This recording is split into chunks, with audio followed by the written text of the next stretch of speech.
That's exactly right. My name is Rick Burley, and I'm your MC for the evening. And our first speaker is a very distinguished gentleman here in the Calgary area, Mr. Dan Gerke, who has been working tirelessly for years and years and years now, going on, 3 or 4 years at least, on how to get out of toxic paper assets and what you should do with your money in terms of the coming economic storm. And Mr. Gerke tonight has a presentation for us that is specifically geared to the gold and silver. So I am going to let him tell you all about that. And just to let you know, Dan is a very, very remarkable man. He has a good heart. He is tireless in his work for the things that he wants to do for his family and for the people that he works for. Different things that he is studying and researching has impressed me, and I am an old dog and I can't be impressed easily. So I want you guys to give up a warm welcome to Mr. Dan Gerke tonight.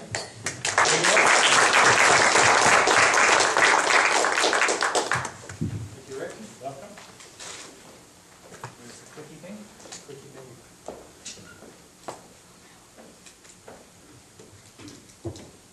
Hopefully everybody can hear me all right. I'm just going to leave the microphone down if that's all right. Can you hear me all right back there? Sure. Excellent. I've been lied to, and to be honest, I'm not real happy about it. And I have a hunch many of you have been lied to as well. And what I want to share with you tonight is some of the lies that I've heard over the years, and hopefully open your eyes a little bit. I want to congratulate you, first of all, for being here. That tells me a little bit about you already. It tells me that you're already waking up, that you don't believe all the lies that are being told out there. So, to get started, I want to give you a little bit of my background, a little bit of history about me, and how I came to understand what the lies were that I've been told, and how I've discovered what the truths were. So I got started investing actually in high school. I was pretty young. By the time I was 19, I was putting monthly deposits into my RRSP, which is pretty unusual. And I was basically doing everything that the traditional financial services industry teaches that we should be doing. You know, putting money away, saving for retirement, dollar cost averaging, all those pieces. In fact, in 2000, when the market was crashing around everybody else, dollar cost averaging seemed to be the tag word. Everybody was touting that. Well, don't worry, you're just buying more shares, so just keep doing. And on it went. By 2008, I was married. We had 2 small children. And my wife and I had managed to put away about a 6-figure retirement nest egg, which was pretty good, I felt. I was feeling pretty proud about myself. But right around that same time, I had not 1, not 2, but 3 mentors of mine say, you know what, there's a storm coming. You might want to rethink what you're doing. You might want to get out of what the herd is doing and do something different. And it would have been great if I would have listened, but unfortunately, I did what the herd did, and I stuck in there. And 2008, when the market crashed, that was a wake-up call for me. And that's when I really started to wake up, and I started to uncover some of these lies that have been going around. So back in 2008, that portfolio of ours that we had built up over a number of years, thankfully only dropped about a quarter. But it was still enough of a wake-up call for me to wonder, okay, what don't I know about what's going on in the world? And what is it that wealthy know that I don't know? So I started doing more investigating. And tonight what I'm going to talk to you is just, I'm going to share some of the pieces of a puzzle. By no means am I going to cover the entire puzzle. I've got about 20 minutes up here on stage, so I can't get into everything. We've got a limited amount of time. I'm going to get into one of the fundamental pieces of the money puzzle, at least in my belief. Now, show of hands, who's done a puzzle? I should hope every one of you's done a puzzle, right? So picture this, you're sitting around grandma's kitchen table at Christmas time or Easter or whatever it happens to be, and the puzzle's laid out in front of you. What's the first piece you look for? Is it that centerpiece? Is it that centerpiece and you work your way out, or do you look for those straight edge pieces for the outside board? Outside border, yeah, I would think so. Finding that centerpiece is going to be a little more challenging. So, to my belief, in the times we're in right now, gold and silver are those border pieces. Those are the foundational pieces of your money puzzle. And that's why we're going to talk about tonight gold and silver primarily. I found this video online, and it does a fantastic job of summing up a lot of what I want to cover tonight in a very short amount of time. So for the sake of time, I'm going to play a little video, and then we'll discuss some of the points that it brings up.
to go, Rebecca. Yeah, so let's talk about some of those lies that you may have heard. Currency is money. Who believes that? Have you seen this new stuff? Yeah. This cool stuff that we call money? Who knows that this is actually currency, not money? Anyone? Currencies in the world, back decades to fairly recent. So if you believe that what we carry in our pocket is really money, go ask some of the people that lived through Weimar Germany when this is what they did with their money. Or Zimbabwe when they had to start printing $100 trillion bills so they could buy a loaf of bread. These are just a handful of examples of other currencies. But the lie is, that's money, and it really isn't. Money is, the only form of money that's ever existed is gold and silver that stood the test of time. Number two, who believes this one? Anybody else believe it? Just me. The government's going to look after us, aren't they? No? They're not? I should change my strategy? Yeah. Yeah, I pulled this off today. This is Canada's federal debt. This is the debt clock, and this is every man, woman, and child in Canada's share right now. It's kind of appalling, and around the globe, governments are defaulting. Look at what's going on in Europe right now. Governments are collapsing under the weight of the promises they've made that they can't actually fund. How about another one? Inflation is normal. Do we all believe that we should always have inflation? Inflation is just part of life, that everything goes up in value? Should be going down. This is what inflation really is, and it's this red line. That's the amount of money that's been added into circulation, which does this to the purchasing power of our money. That's what inflation is. It's not the rising cost of things. It's the dropping value of the money we've got in our pockets and what it'll actually buy. And this stops in 2009, so instead of 8 cents, we're probably down around 6 or 7 cents now compared to what we would have bought with $1 in 1971. That's only 40 years. Doesn't take into consideration all the years before that. And gold and silver, there's a tagline, I'm not exactly sure which company it is, but their tagline is gold and silver, 2,000 years with zero inflation. Gold coins today, a gold coin, maybe you caught it in the video. In Roman times, it'd buy you a nice suit, a belt, and a pair of sandals. Today, a gold coin will buy you a nice suit, a belt, and a pair of shoes. It buys you the exact same thing. A silver shekel will buy you a chicken today, just like it did in Roman times. There is no inflation with gold and silver. Yeah, their value fluctuates a little bit, but it fluctuates tied to the paper dollars it takes to buy it, not the purchasing power of gold and silver, which is what makes it something great to have as a store of wealth and a protection against inflation. The economy is recovering. We've probably all heard a fair bit about this lately. If you watch the news, you know that the numbers are sounding better. The stock market certainly is still climbing, I think largely in part because all those paper dollars they're flooding the markets with are driving the stock markets up. But the reports that are coming out from the government that unemployment numbers are dropping and that sort of thing, it depends on which set of numbers you believe. If you go to a place like Shadow Stats, you get a completely different story than the official government story. So Rick mentioned I've been a student of this kind of stuff certainly for the last few years. And what I've really dug into is wealth cycles and the history of money and what happens in history. I'm a student of history. And what I see happening now is what's happened a number of times throughout history. And my fear is things are going to get worse before they get better. And I really believe that's the case. So. The video talked a lot about gold specifically, and I actually believe silver has quite a few advantages that gold doesn't have. Gold certainly is recognized as this traditional store of wealth. It's the thing that everybody recognizes and covets. It's what's put in safes and passed on from generation to generation. But silver has a few unique characteristics. And the first being, it's cheap compared to gold. Gold today is just under $1,750. Silver is $34, which means every one of us can and should have some. And the historical ratio of silver to gold is 12 or 15 to 1. And today we're sitting at 50 to 1.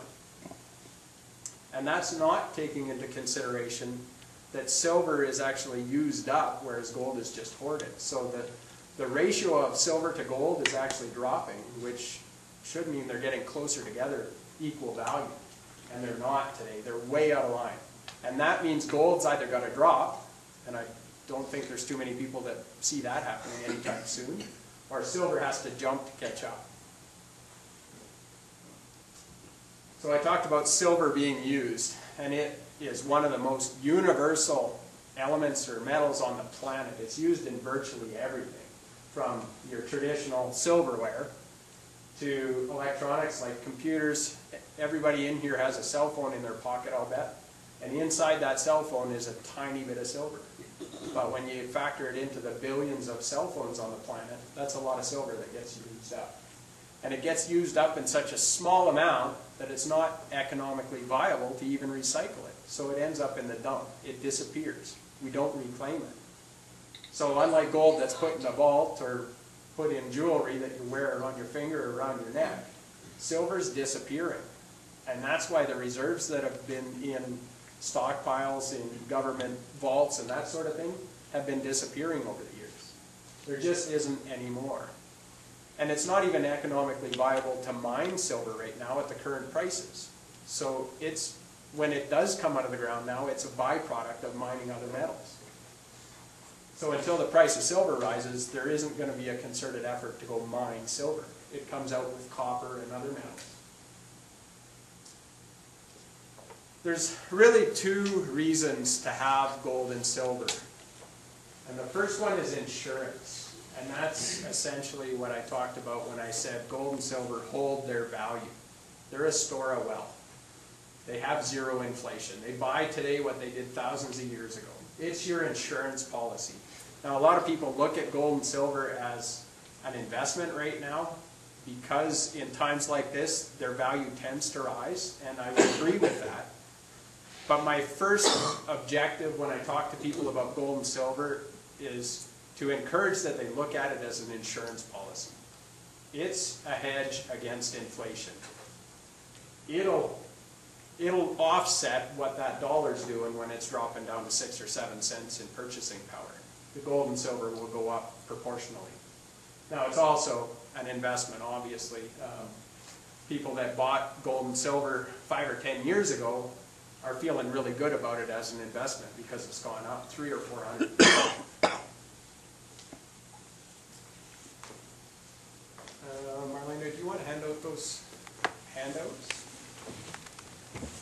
On the handouts, I've got some frequently asked questions about gold and silver, and I'll touch on a couple key questions that I would encourage you to ask when you're looking at acquiring gold and silver. And number one is, who owns it?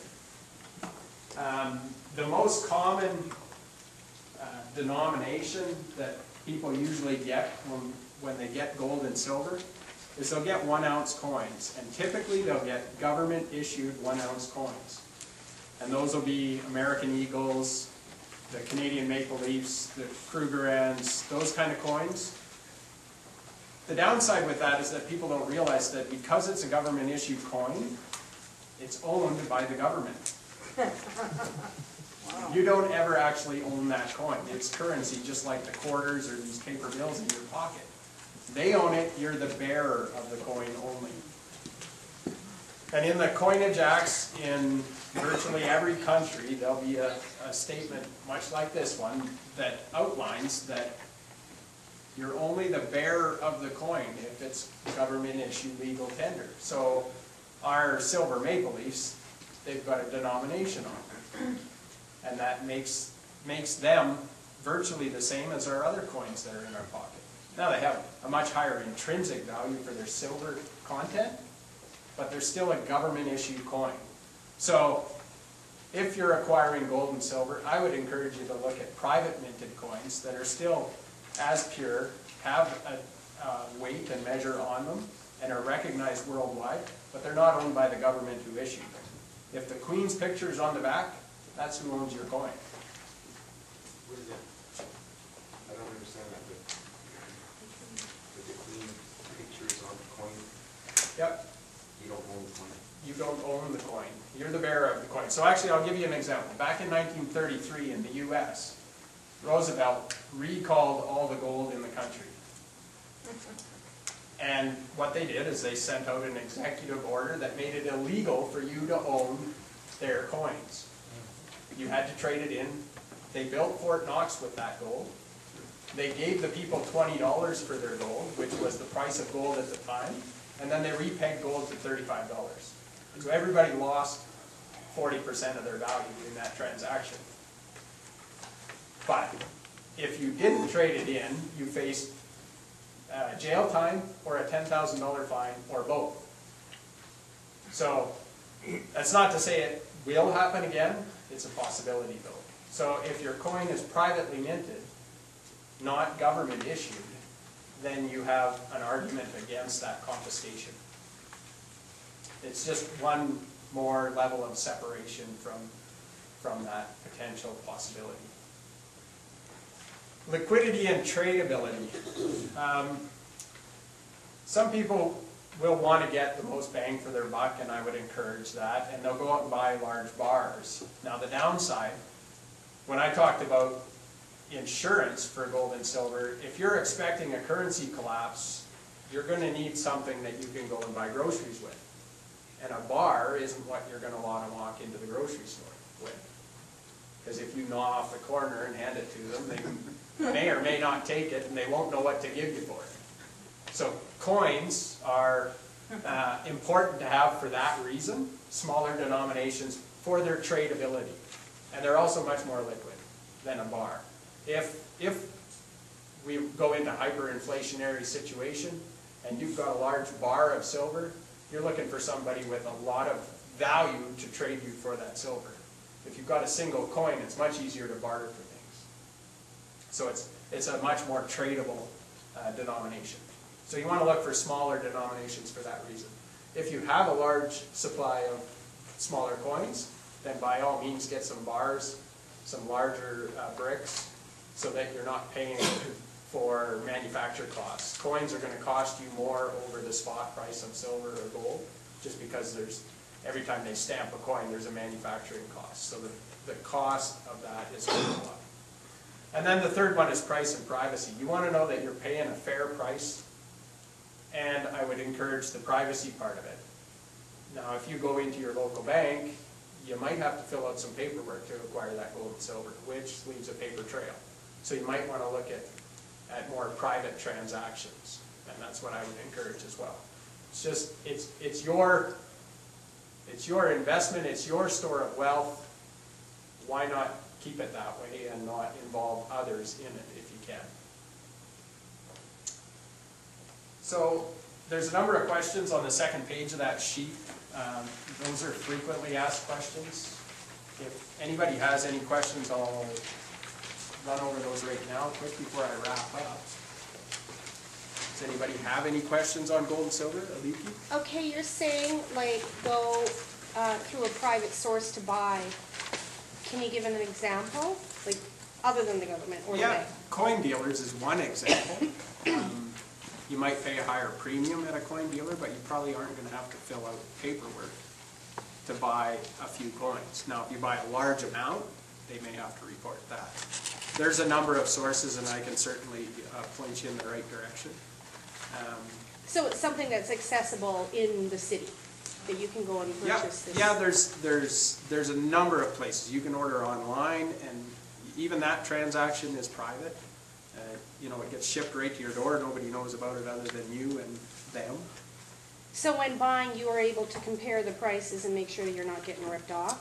Yes, you definitely want to do your homework. Okay. And the sources I use have absolutely the best price, they'll beat the banks, they'll beat anywhere. So, I've done a large amount of research on that. And so that's why I encourage, yeah, you definitely shop around.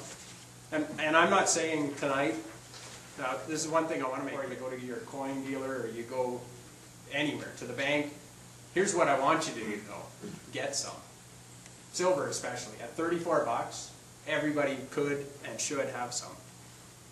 Don't do what I did in 2008 and have mentors of mine say, you really ought to look at this and get some gold and silver. Now it was down under $15 at that time. It's up over 35 now. I missed the boat. I didn't listen.